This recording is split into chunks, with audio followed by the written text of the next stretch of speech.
Pada tanggal 31 Mei tahun 2023 pukul 1 siang, seorang warga bernama Yulianus Sandi sedang mencari kayu di belakang rumah kosong yang berlokasi di Bukit Tempayan, Dusun Aruk.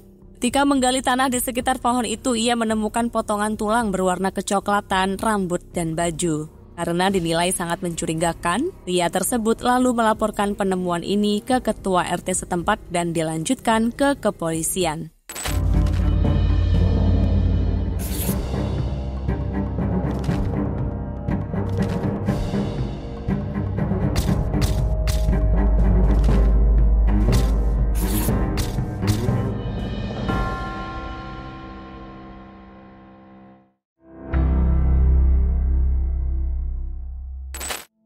Sri Mulyani adalah gadis cantik berusia 23 tahun yang berasal dari Kecamatan Pontianak Barat, Kota Pontianak, Kalimantan Barat. Ia merupakan anak kelima dari 6 bersaudara. Sri tinggal bersama ayahnya yang bernama Malhuri dan beberapa saudaranya di Jalan Komyo Sudarso, Gang Jarak Dalam, nomor 34, RT 6 RW 6, Kelurahan Sungai Jawi Luar. Di keluarga besarnya, gadis cantik itu berperan sebagai tulang punggung keluarga dan menggantikan peran ibunya yang telah wafat beberapa tahun silam. Menurut penuturan keluarga, Sri adalah gadis yang baik, riang, dan senantiasa terbuka kepada saudara-saudaranya. Ia juga kerap mengunggah kesehariannya di media sosial Facebook dan Instagram. Pada bulan April tahun 2021, Sri memfollow akun Instagram seorang pria yang berprofesi sebagai anggota TNI Angkatan Darat bernama Prada Yuwandi. Ia lahir pada tanggal 16 Februari tahun 2022 di Salo, Kalimantan Tengah. Pria itu dilantik dengan pangkat Prada tahun 2020 silam dan sedang melaksanakan tugas pengamanan wilayah perbatasan Indonesia-Malaysia di Provinsi Kalimantan Barat. Ia tinggal di asrama militer Yonif 645 Kabupaten Sambas. Karena baru beberapa bulan menempati kawasan tersebut, Prada Yuwan belum terlalu akrab dengan masyarakat sekitar. Ia juga lebih aktif di dunia maya dan berinteraksi dengan kenalan-kenalannya di Instagram. Saat akun IG Sri muncul di notifikasi ponselnya, pria itu langsung mengkonfirmasi permintaan tersebut dan mulai chattingan dengan Sri. Sejak pertama kali berkenalan, Prada Yuwan telah terpikat pada kecantikan gadis itu. Ia lalu mendekati Sri dan senantiasa menghubunginya di sela-sela kesibukannya sebagai seorang prajurit. Perhatian dan perlakuan spesial dari Prada Yuwan membuat perasaan Sri berbunga-bunga. Dari hari ke hari, mereka jadi semakin akrab dan merasa nyaman satu sama lain. Sebulan kemudian, Prada Yuwan mengutarakan isi hatinya kepada gadis tersebut dan mengajaknya berpacaran. Kedua sejoli itu pun menjadi sepasang kekasih yang sedang dimabuk asmara. Karena tinggal di kota yang berbeda, mereka tidak bisa bertemu setiap saat. Namun, Sri dan Prada Yuwan tetap berkomunikasi secara online demi menjaga keutuhan hubungannya. Pada bulan Oktober tahun 2021, mereka berencana bertemu untuk saling melepas rindu.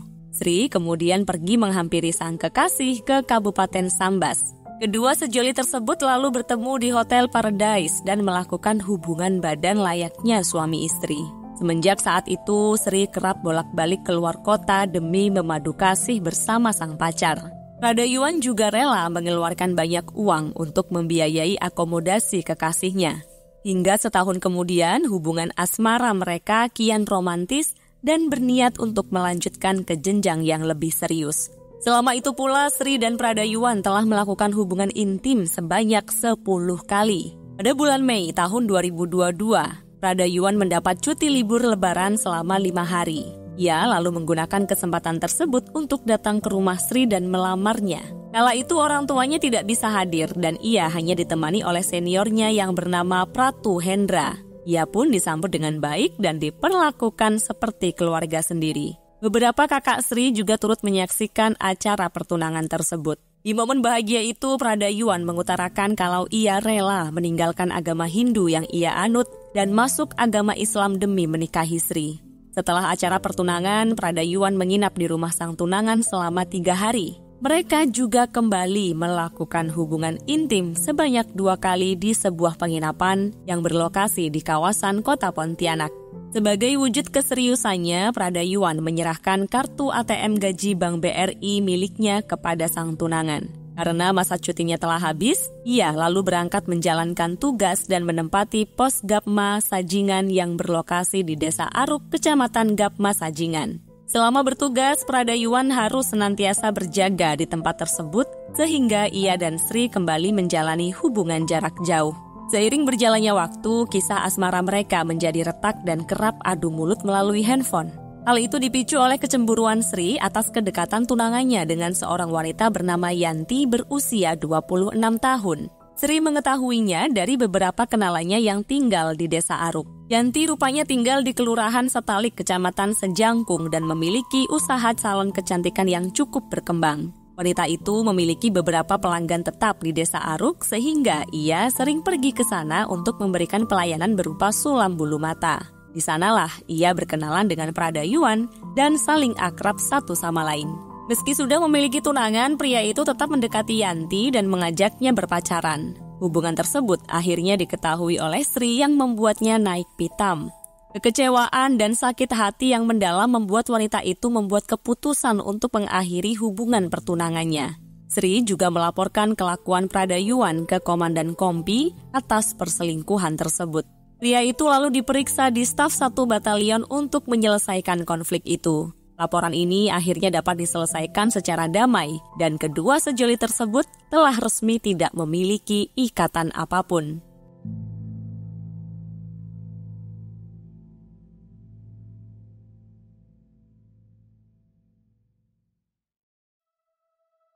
Berakhirnya hubungan mereka juga diketahui oleh kedua kakak Sri yang bernama Yuliansyah dan Ning Diana.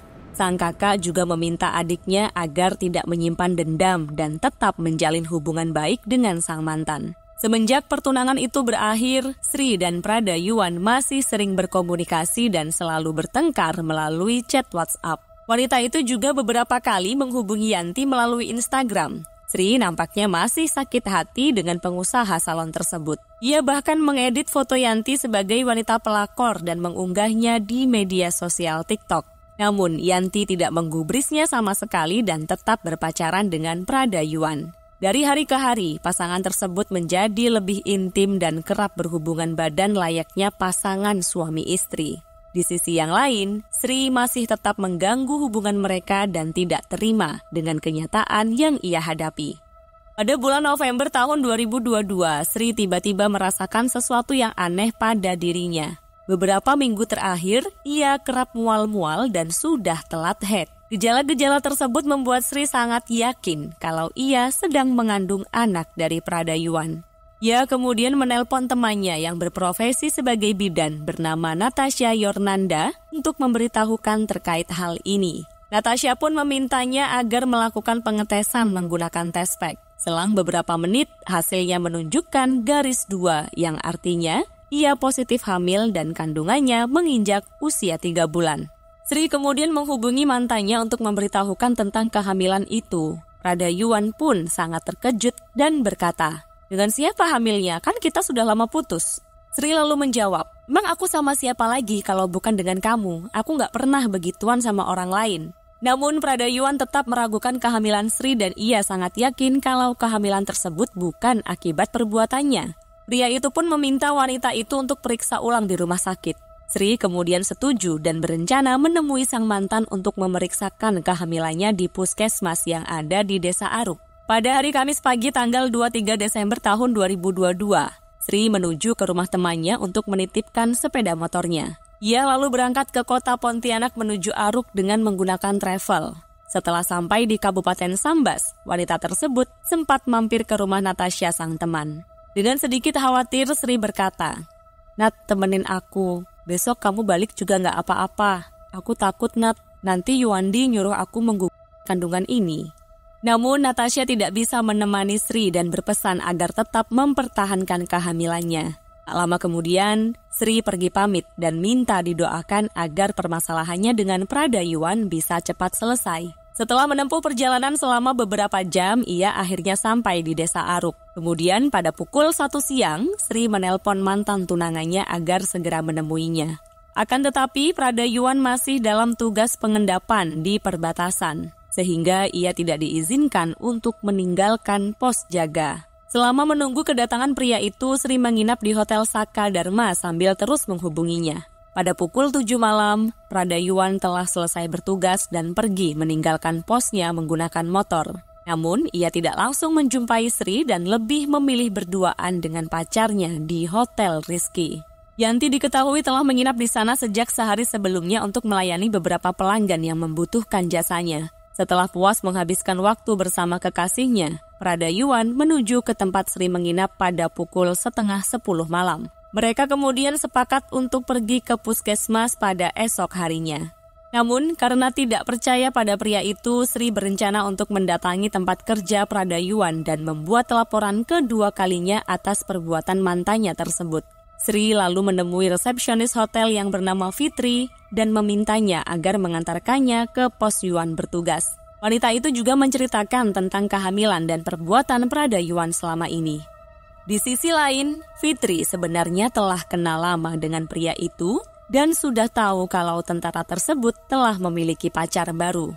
Fitri juga kerap melihat Pradayuan bolak-balik masuk ke beberapa hotel yang berdekatan di area itu. Wanita tersebut lalu menerima ajakan Sri dan memboncengnya menggunakan motor. Namun, ia tidak mengantarkan Sri ke tempat yang hendak dituju, melainkan ke Hotel Rizky yang jaraknya hanya 100 meter dari Hotel Saka Dharma tempatnya menginap. Fitri juga memberitahu Sri kalau Yanti, pacar Pradayuan, sedang menginap di hotel tersebut. Karena hari sudah larut malam, Sri terpaksa bermalam di penginapan itu sambil menunggu kedatangan Pradayuan.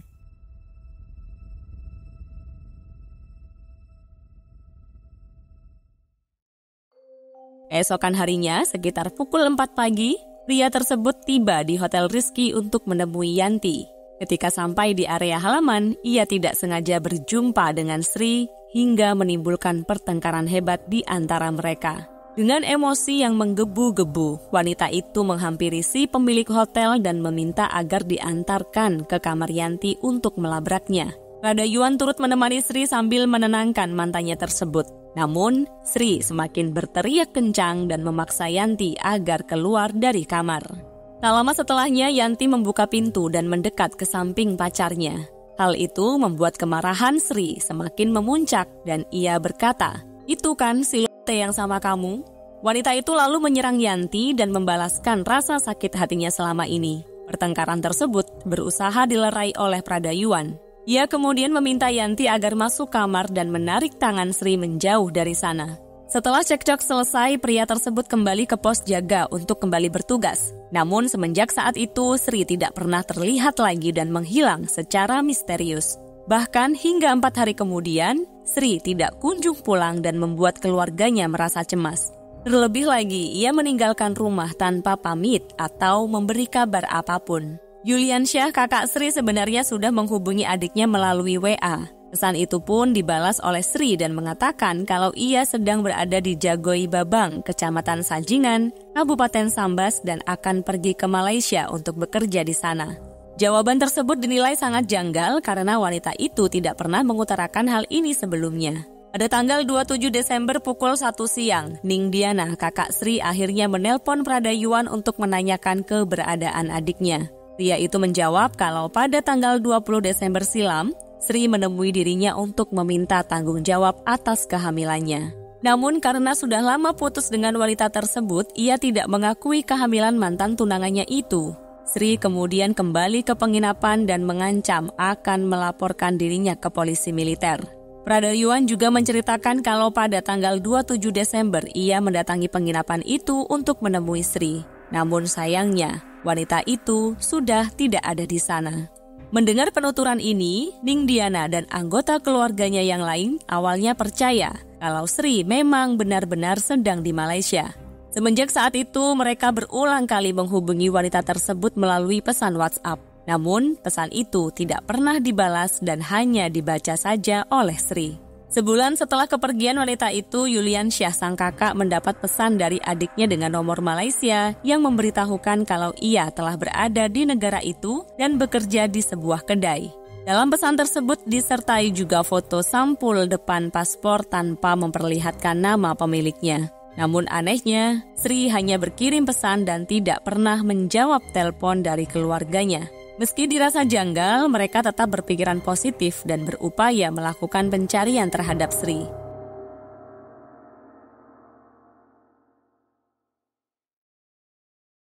Hari demi hari berlalu, 6 bulan telah berjalan. Pada tanggal 31 Mei tahun 2023 pukul 1 siang, seorang warga bernama Yulianus Sandi sedang mencari kayu di belakang rumah kosong yang berlokasi di Bukit Tempayan, Dusun Aruk. Ketika menggali tanah di sekitar pohon itu, ia menemukan potongan tulang berwarna kecoklatan, rambut, dan baju. Karena dinilai sangat mencurigakan, pria tersebut lalu melaporkan penemuan ini ke ketua RT setempat dan dilanjutkan ke kepolisian. Atas informasi ini, Polsek Sajingan Besar beserta tim Inafis Polres Sambas tiba di lokasi penemuan dan melakukan penggalian tanah.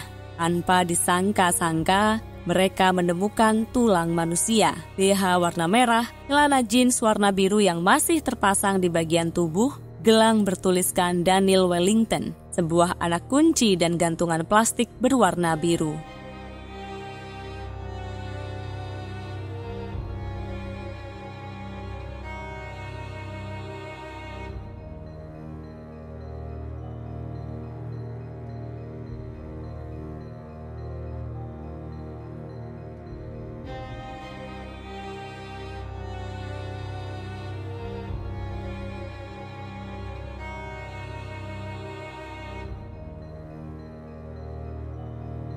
Dari petunjuk tersebut, polisi melakukan penelusuran ke beberapa penginapan di Desa Aruk, dan hasilnya kunci itu sangat identik dengan kunci di Hotel Saka Dharma. Fitri, si resepsionis, kemudian memberitahukan kepada petugas kalau pada bulan Desember tahun 2022 silam, seorang perempuan bernama Sri telah menyewa kamar nomor 104 dan tidak mengembalikan kunci kamarnya. Fitri juga menunjukkan profil Facebook yang fotonya sangat mirip dengan si penyewa tersebut. Setelah dilakukan SIM wajah, polisi berhasil mendapatkan identitas wanita itu yang ternyata adalah Sri. Ripka Syamsul Huda beserta tim kemudian menuju ke kediaman korban untuk memberitahukan terkait penemuan tersebut. Mereka juga meminta pihak keluarga agar melihat langsung kerangka korban yang kala itu sudah dievakuasi ke Rumah Sakit Bayangkara, Kota Pontianak. Yulian Syah, kakak Sri dan sang ayah kemudian menuju ke tempat tersebut. Dari barang-barang yang ditemukan, mereka sangat yakin kalau kerangka itu memang benar Sri yang selama ini menghilang. Namun, tim kepolisian harus melakukan uji DNA terlebih dahulu untuk memastikan kebenarannya. Terkait hal ini, kakak korban menduga kalau adiknya adalah korban dari tindak penghilangan nyawa yang dilakukan oleh mantan tunangannya yang tak lain adalah Pradayuan. Yulian Syah berkata, "Saya yakin itu adik kandung saya, karena saya masuk sendiri melihat jenazah di dalam. Itu adik saya. Beberapa waktu lalu diketahui keberadaan adik saya itu di Kabupaten Sambas, yaitu bertemu dengan mantan kekasihnya yang merupakan seorang anggota TNI dan sedang bertugas di daerah tersebut."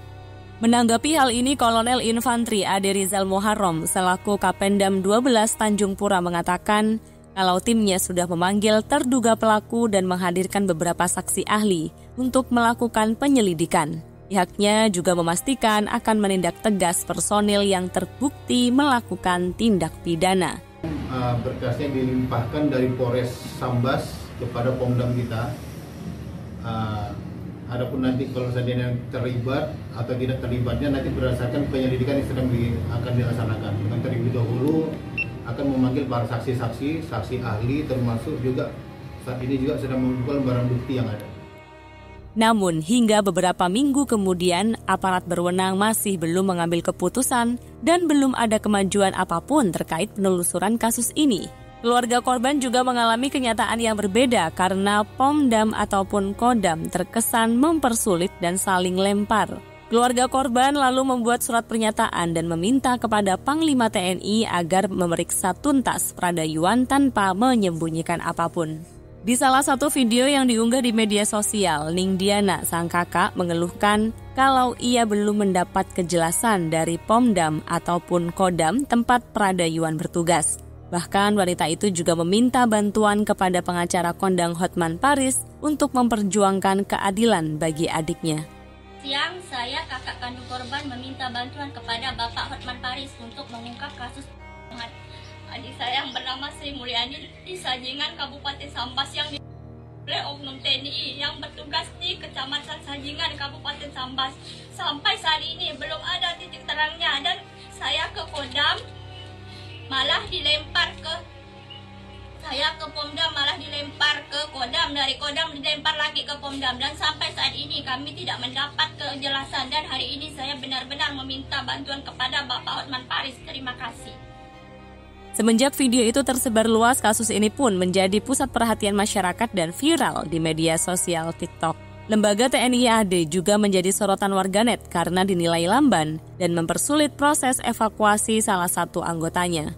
Di tengah viralnya kasus ini, 3 lembaga hukum telah memastikan akan memberikan bantuan hukum untuk keluarga Sri. Di antaranya kuasa hukum Hotman Paris dan rekan, LBH Majelis Adat Dayak Nasional atau MADN, dan Aliansi Advokat Borneo Bersatu. Jailani Kristo dari LBH MADN selaku pengacara secara transparan, pria itu juga meminta agar terduga pelaku dihukum setimpal sesuai dengan perbuatannya. Proses hukum ini harus tetap ditindaklanjuti dan dikawal oleh 3 organisasi advokat dan beberapa ormas yang ada. Minta supaya proses hukum terhadap pelaku untuk ditindak tegas dan tidak boleh main-main, sehingga tidak akan terulang kedua kali lagi. Di sisi lain, proses investigasi masih terus berjalan dan tim kepolisian menginterogasi orang-orang terdekat untuk menggali informasi lebih lanjut.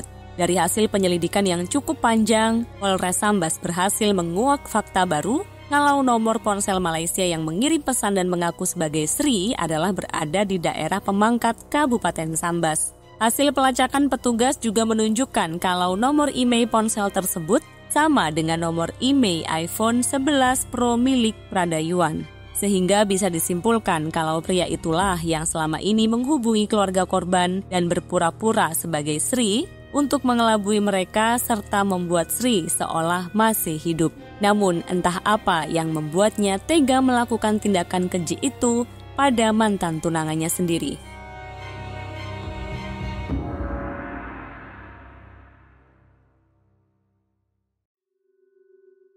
Atas bukti tersebut, Pradayuan lalu ditahan di Pomdam 12 sembari menunggu dijadwalkannya proses peradilan militer. Sementara itu, pada tanggal 31 Juli tahun 2013, tim Inavis telah selesai melakukan otopsi pada kerangka tubuh Sri dan mengungkapkan kalau kerangka tersebut sangat cocok dengan DNA korban. Keluarganya lalu menjemput ke rumah sakit untuk menjemput jenazah wanita malang tersebut. Proses penerimaan kerangka itu diwarnai oleh isak tangis yang histeris dari kakak-kakak Sri yang turut berada di sana.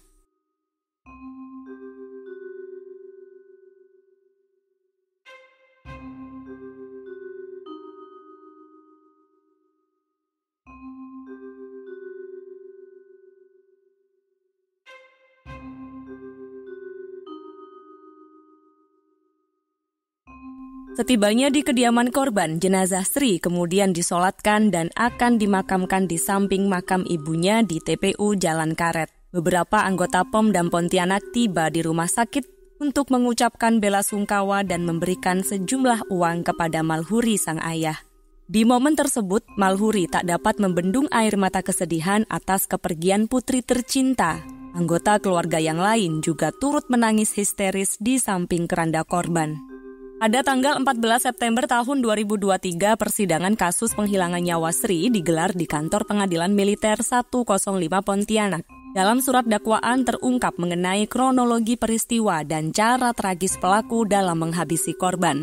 Di hari kejadian, Pradayuan membonceng Sri menuju ke kota Sambas menggunakan motor. Namun selama di perjalanan, Sri terus-menerus memaki, memukuli pelaku dan tidak terima atas perselingkuhannya dengan wanita lain.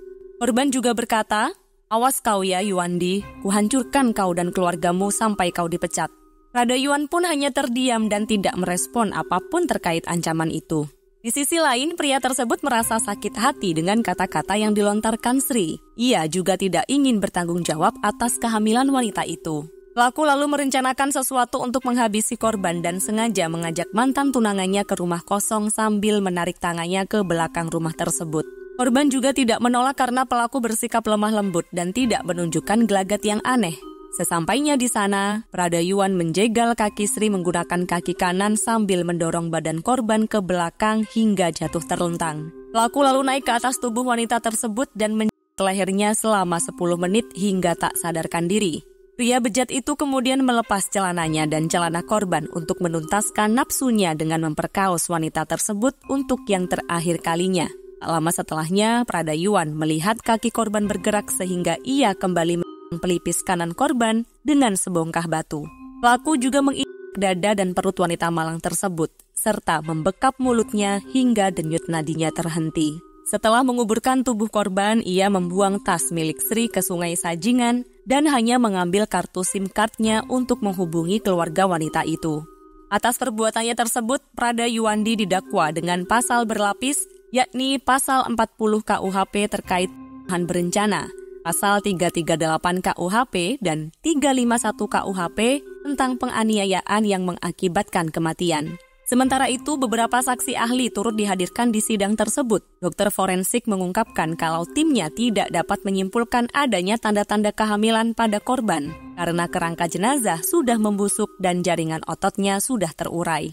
Keluarga korban juga turut menghadiri persidangan tersebut. Mereka menunggu di luar ruangan sambil membawa spanduk yang berisi tuntutan keadilan untuk almarhumah Sri. Ketika mendengar pemaparan kronologi kejadian, keluarga korban mengaku sangat syok dan berteriak histeris. Mereka tidak terima dengan tindakan kejam yang dilakukan oleh tersangka. Keluarga Sri juga berharap agar Pradayuan diberi hukuman setimpal atas perbuatannya itu. Setan tuh anjing tuh. Mau ingat anak orang dipakcanya, disekcenya aja anjing. Melamar anak orang maksa setan tuh, binatang tuh.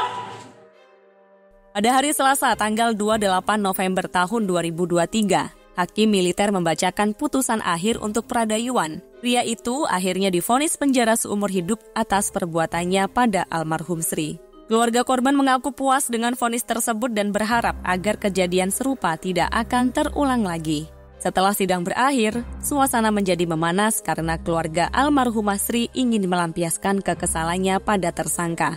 Beberapa hari setelah persidangan, pelaku sempat melakukan upaya kasasi atas putusan Pengadilan Militer Pontianak. Namun, upaya itu ditolak dan Pradayuan tetap divonis seumur hidup. Ia juga telah dipecat dari TNI dan sudah diserahkan ke lapas untuk menjalani masa hukumannya. Semoga kita bisa mengambil hikmah dari kejadian ini. Saya Mei, sampai jumpa di kasus berikutnya.